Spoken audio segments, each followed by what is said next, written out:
এটা হচ্ছে নৈহাটি থেকে চুচুড়া যাবার লঞ্চ ঘাট। এখন লঞ্চ পেরিয়ে আমরা ওপরে যাব, ওপর থেকে চুচুড়া যাব। চুচুড়া থেকে ট্রেন ধরে যাব শ্রীরামপুর, যেখানে সেই বিখ্যাত 628 বছরের পদার্পণ করল মাহেশের রথযাত্রা।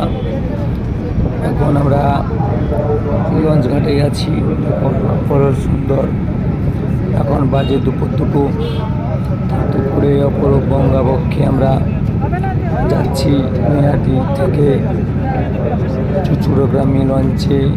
কত মানুষ যাচ্ছে লঞ্চ পেরিয়ে পারাপার করে, যার মূল্য মাত্র 8 টাকা। লঞ্চ ভাড়া 8 টাকা।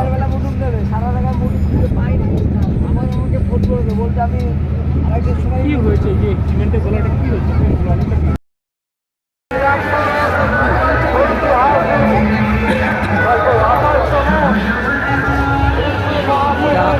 রথযাত্রা উৎসবে মেলা প্রাঙ্গনে অপরূপ সুন্দর একটি নাচের প্রোগ্রাম চলছে রাস্তার মাঝে। অপরূপ সুন্দর সেই নাচকে দেখে আমাদের খুব ভালো লাগছে।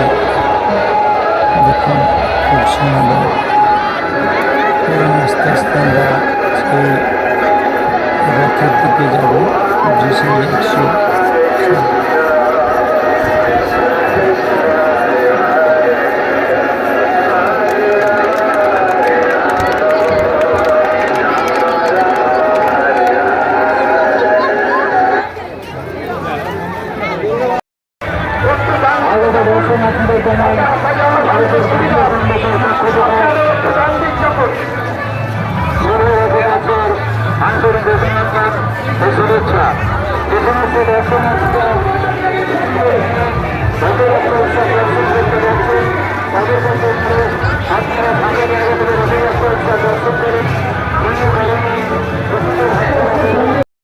এখানে দড়ির সামনে ওদিকে রথের সাথে যেতে পারবেন না ম্যাডাম, ওদিকে চলে যান, ট্রাক আসবে, ওদিকে চলে যান।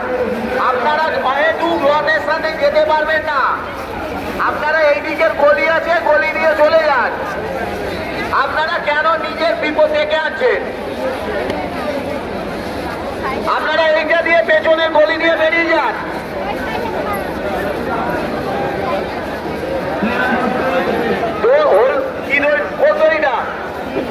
হলুদ দড়িটা ছেড়ে দাও, হলুদ দড়িটাকে লুজ দাও, সামনে থেকে হলুদ দড়িটা লুজ দাও। রথের ডান দিকে যে হলুদ দড়ি আছে, হলুদ দড়িটাকে লুজ দাও। কেন পাশ দিয়ে যাও,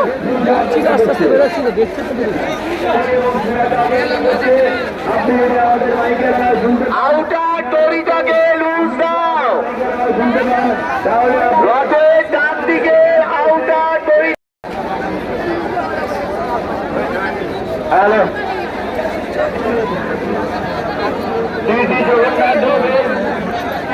রথ ধীরে ধীরে এগিয়ে চলেছে মাসির বাড়ির দিকে। প্রত্যেকটা পুণ্যার্থীদের জানাই, আপনারা হয়ে মধ্যে ঢুকবেন না। আপনারা চেষ্টা করুন ফাঁকা জায়গা দাঁড়াতে। রথ এগিয়ে আসতে ভিড়ের চাপ পারবে। আপনি যে কোনো সময় চাপের মধ্যে পড়ে নিজেকে অসুবিধের মধ্যে পড়বেন। এবং উদাহরণের পক্ষ থেকে ড্রোন দিয়ে আপনাদের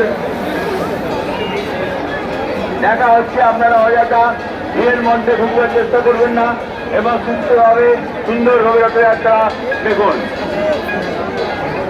এবং